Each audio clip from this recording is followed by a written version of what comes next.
আসসালামু আলাইকুম। আমন্ত্রণ জানাচ্ছি আজকের বিশ্ব সংবাদের শুরুতেই শিরোনাম, পরে বিস্তারিত।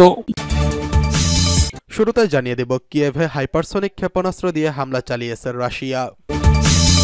এরপরে জানিয়ে দেব ইয়েমেনে হুতিদের বিরুদ্ধে যুক্তরাষ্ট্রের ভয়াবহ হামলা। জানিয়ে দেব কাতারকে চাপ দিয়ে বেকায়দায় ইউরোপীয় ইউনিয়ন। জানিয়ে দেব গাজায় সেফ জোন স্কুল হাসপাতালে ইসরায়েলের ভয়াবহ হামলা, নিহত 50। সর্বশেষ জানিয়ে দেব জিম্মিদের নিয়ে এবার নতুন তথ্য দিল ইসরায়েলি সংবাদ মাধ্যম। কিয়েভে হাইপারসনিক ক্ষেপণাস্ত্র দিয়ে ভয়াবহ হামলা চালিয়েছে রাশিয়া। ইউক্রেনের রাজধানী কিয়েভে বড় ধরনের ক্ষেপণাস্ত্র হামলা চালালো রাশিয়া। আজ সকালের দিকে এই হামলা চালানো হয়েছে। এতে এখন পর্যন্ত একজন নিহতের খবর পাওয়া গেছে। আহত হয়েছেন অনেকেই। কিয়েভের সামরিক প্রশাসনের প্রধান সেহেরি পপকো বলেন, রাশিয়ার 8টি ক্ষেপণাস্ত্র ছুড়েছে। এক্ষেত্রে কিনজাল হাইপারসনিক ক্ষেপণাস্ত্র, ইস্কান্দার ব্যালিস্টিক ক্ষেপণাস্ত্র ব্যবহার করা হয়েছে বলে জানিয়েছেন তিনি। রাশিয়া জানিয়েছে, পশ্চিমাদের অস্ত্র ব্যবহার করে চলতি সপ্তাহের শুরুতে রাশিয়ার অভ্যন্তরে হামলা চালায় ইউক্রেন। এর জবাবেই মূলত এই হামলা চালানো হলো। রাশিয়ার প্রতিরক্ষা মন্ত্রণালয় এক বিবৃতিতে জানিয়েছে, পশ্চিমাদের সহায়তায় ইউক্রেনে চালানো হামলার জবাবে আজকে দীর্ঘ পাল্লার উপযুক্ত অস্ত্র দিয়ে সমন্বিত হামলা করা হয়েছে। এদিকে সিরিয়ার প্রেসিডেন্ট বাশার আল আসাদকে ক্ষমতাচ্যুত করা রাশিয়ার জন্য পরাজয়, এমন ধারণাকে প্রত্যাখ্যান করেছেন রাশিয়ার প্রেসিডেন্ট ভ্লাদিমির পুতিন। বার্ষিক সংবাদ সম্মেলনে তিনি বলেছেন, সিরিয়ায় আমাদের লক্ষ্য অর্জিত হয়েছে। 9 বছরেরও বেশি সময় আগে বিদ্রোহী যোদ্ধাদের হটিয়ে দিতে আসাদ সরকারকে সরকারি সামরিক বাহিনী দিতে সহায়তা দিতে ছুটে গিয়েছিল রাশিয়া। মূলত রাশিয়ার সহায়তা আসাদের সামরিক বাহিনীকে গৃহযুদ্ধের সুবিধা পেতে সহায়তা করেছিল। কিন্তু চলতি মাসের শুরুতে বিদ্রোহীরা আসাদ সরকারকে উৎখাত করে। এরপর রাশিয়ায় পালিয়ে যায় আসাদ। এদিকে ইয়েমেনে হুতিদের বিরুদ্ধে যুক্তরাষ্ট্রের ভয়াবহ হামলা। যুক্তরাষ্ট্রের সামরিক বাহিনী তারা ইয়েমেনের রাজধানী সানায় হুতিদের বিদ্রোহী লক্ষ্য করে হামলা চালিয়ে যাচ্ছে। একটি ক্ষেপণাস্ত্র মজুদ স্থাপনা এবং একটি কমান্ড ও কন্ট্রোল সাইট সহ বেশ কিছু লক্ষ্যে হামলা চালানো হয়েছে। ইউএস সেন্ট্রাল কমান্ড সেন্টকম জানিয়েছে, হুতিদের কার্যক্রম ব্যাহত এবং তাদের হামলা প্রতিহত করতেই ওই অভিযান পরিচালনা করা হয়েছে। এদিকে এক সিনিয়র হুতি কর্মকর্তা যুক্তরাষ্ট্রের এই হামলাকে সন্ত্রাসী হামলা বলে উল্লেখ করেছেন। হুতি সংগঠনের সুপ্রিম পলিটিক্যাল কাউন্সিলের সদস্য মোহাম্মদ আলী আল হুতি বলেন, আমেরিকার সন্ত্রাসী হামলা এই অঞ্চলে অনাচার এবং অপরাধ প্রবণতা আরও বাড়িয়ে দিচ্ছে। ওই কর্মকর্তা বলেন, ইয়েমেনে সন্ত্রাসী হামলা চালানো হলেও গাজার প্রতি তাদের সমর্থন বন্ধ হবে না। সামাজিক যোগাযোগ মাধ্যমের এক পোস্টে সেন্টকম জানিয়েছেন, এর আগে লোহিত সাগর বাব আল মান্দেব প্রণালী এবং এডেন উপসাগরে মার্কিন নৌবাহিনী এবং বাণিজ্যিক জাহাজে হামলা চালিয়েছে ইরান সমর্থিত হুতি বিদ্রোহীরা। অপরদিকে ইয়েমেনে হুতি বিদ্রোহীদের বিভিন্ন টার্গেটে বোমা হামলা চালিয়েছে ইসরায়েল। সানার কাছে অবস্থিত একটি বিদ্যুৎ কেন্দ্রে হামলা চালানো হয়। ইসরায়েলি বাহিনীর হামলায় কমপক্ষে 9 জন নিহত হয়েছেন। এর আগে ইয়েমেন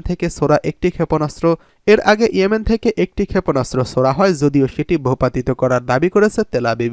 ইয়েমেনে হামলার পর হুতি নেতাদেরকে সতর্ক করা হয়। ইসরায়েলকে লক্ষ্য করে হুতিদের ক্ষেপণাস্ত্র হামলার পরপরই পাল্টা হামলা চালায় ইসরায়েলি বাহিনী। মূলত গাজায় যুদ্ধ শুরু হওয়ার পর থেকে নিয়মিত বিরতিতে পাল্টাপাল্টি হামলা চালাচ্ছে এই উভয় পক্ষ। ইসরায়েলি সেনাবাহিনী জানিয়েছে, ইয়েমেনে হুতি স্থাপনায় সুনির্দিষ্ট হামলা চালানো হয়েছে। এর মধ্যে একটি সানার বন্দর ও জ্বালানি অবকাঠামো রয়েছে।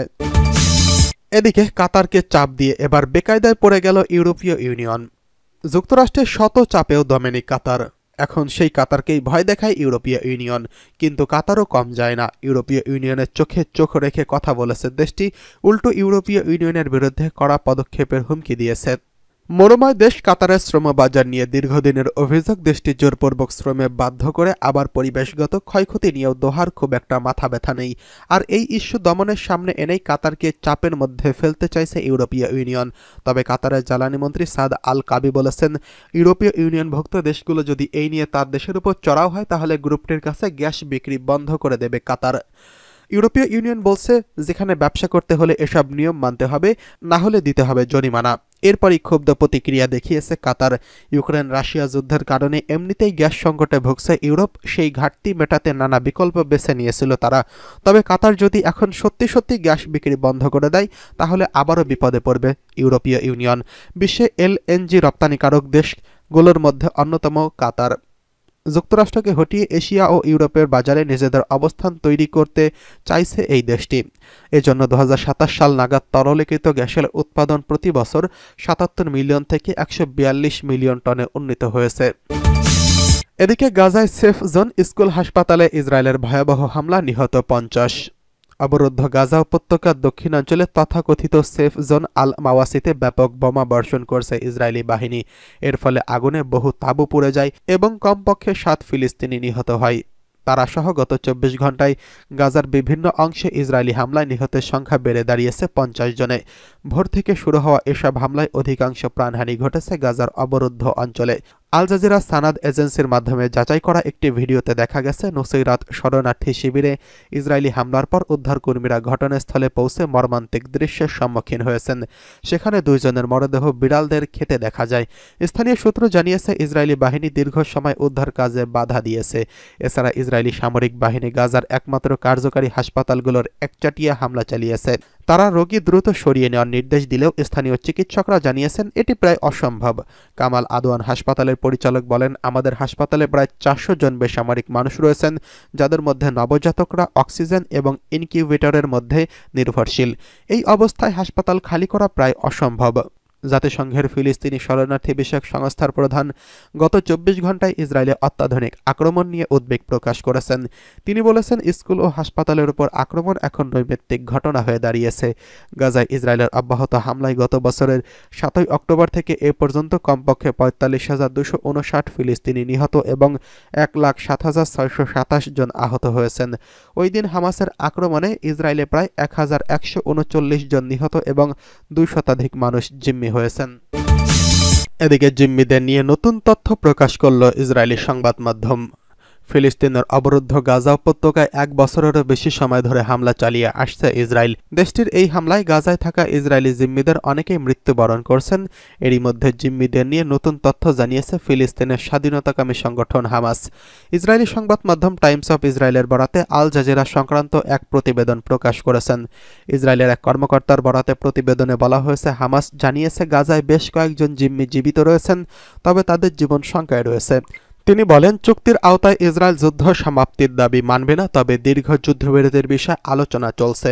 টাইমস অফ ইসরায়েল জানিয়েছে, হামাস ও ইসরায়েলের মধ্যকার সম্ভাব্য যুদ্ধবিরতির প্রথম ধাপে গাজায় আটকে থাকা শিশু, 5 জন নারী সেনা এবং বয়স্ক অসুস্থদের মুক্তি দেবে। অন্যদিকে 250 ফিলিস্তিনিকে মুক্তি দেবে ইসরায়েল। প্রতিবেদনে প্রথম দফায় সামরিক বাহিনীতে কাজ না করা নারী জিম্মিদের অন্তর্ভুক্ত করা হবে কিনা তা জানানো হয়নি। ধারণা করা হচ্ছে তাদের সহ বয়স্ক এবং অসুস্থ জিম্মিদের এই তালিকায় অন্তর্ভুক্ত করা হবে।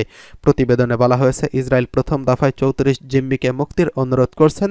এসব জিম্মির মধ্যে 11 জন সেনা রয়েছেন। বিশেষ বিবেচনায় তাদের মুক্তির ব্যাপারে প্রাথমিকভাবে সম্মত হয়েছে হামাস।